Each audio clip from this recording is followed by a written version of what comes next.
राधे राधे जी। कैसे हैं आप सभी लोग? आप सभी लोग स्वस्थ होंगे, कुशल मंगल होंगे।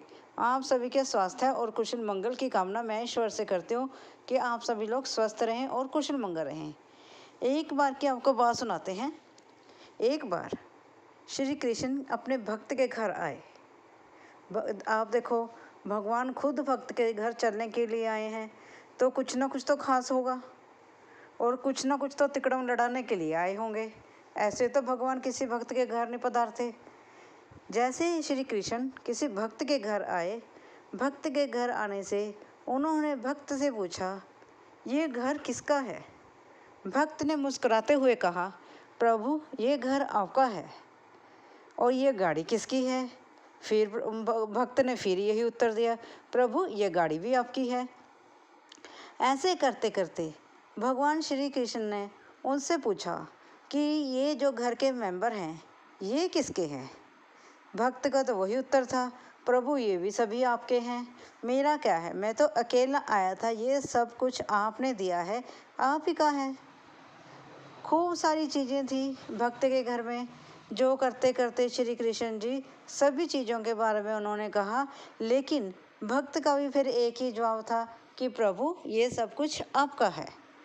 नेचुरली ही जो भगवान से हमें मिला है तो भगवान का ही होगा, क्योंकि हम तो अकेले आए थे और अकेले ही चले जाना है। होएगा तो सभी भगवान ने दिया है हमें धरती पर।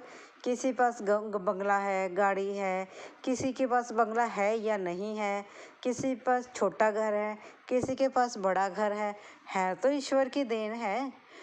और तो और छोड़ो, हमें आँख, नाक, कान, होंठ ये सब भी ईश्वर की ही देन है। हमारा शरीर खुद का भी ईश्वर की देन है। तब फिर भगवान ने पूछा, श्री कृष्ण जी ने पूछा भक्त से परीक्षा लेने के लिए कि ये शरीर किसका है? तब भक्त ने कहा, प्रभु इस शरीर को बनाने वाले आप हैं, तो ये शरीर भी आप ही का होगा। इस प्रकार से प्रभु उस भक्त की बहुत सी परीक्षा ले रहे थे, जिससे उन्होंने बहुत से क्वेश्चन किए और उस भक्त का एक ही जवाब था, प्रभु ये सब कुछ आप ही का है। करते करते जब वो श्री कृष्ण जी मंदिर के पास पहुँचे, हमारे घर में मंदिर होता है, उसके पास जब वो श्री कृष्ण जी मंदिर के पास पहुँचे, तब उनके दिमाग में एक युक्ति आई, क्यों ना इस भक्त को अपने जाल में फंसाया जाए। चलो जी, सोचा। भक्त कृष्ण जी की तरफ देख रहा था और कृष्ण जी भक्त की तरफ देख रहे थे। भक्त भी जान रहा था कि भगवान ने अब मेरे को जरूर पकड़ना है, और कृष्ण जी तो वैसे भी उसकी परीक्षा लेने के लिए आए थे, क्योंकि हम भी जानते हैं भगवान ऐसे तो मिलते नहीं, कहीं ना कहीं तो कारण है। हमारी पूजा से खुश होकर, एक भक्त की पूजा से खुश होकर जब भगवान उसके पास आते हैं, तब भी उसकी एक बार तो परीक्षा लेंगे ही लेंगे ना।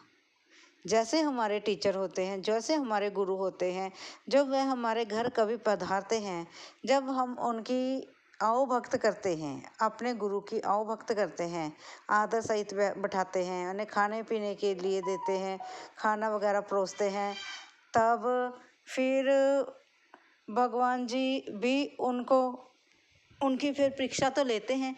तो भगवान जी ठाकुर जी भी उस भक्त की परीक्षा तो लेंगे ही लेंगे। इसलिए भगवान ने उस व्यक्ति की परीक्षा लेने के लिए मंदिर के पास पहुंचकर उस व्यक्ति से पूछा, तस्वीर की तरफ देखा और कहा कि ये बताओ ये किसके हैं? और भक्त की आंखों में आंसू आए, इतने टप टप आंसू आए, और उसका मन भाव हो उठा और वह बोला, भक्त जो है ना प्रभु से बोला, हे प्रभु सब कुछ तो आपका है, सिर्फ ये तो मेरे रहने दीजिए, ये मेरे हैं, ये जो प्रभु हैं ये मेरे हैं, बाकी सब कुछ आपका है। और जब भक्त का ये उत्तर सुना तो भगवान ने उस भक्त को अपने गले से लगा लिया। अगर हमें भी ऐसे भगवान कभी मिल जाएं तो हमारा क्या हो। मेरे ख्याल में हमें तो कोई बात ही ना समझ में आई कि उनके साथ क्या बात करनी है, उनके साथ हमने किस प्रकार से उनकी आओ भक्त करनी है, किस प्रकार से उनकी सेवा करनी है। हम तो शायद उन्हें देखते ही रह जाएं कि हमारे ईश्वर कैसे दिखते हैं।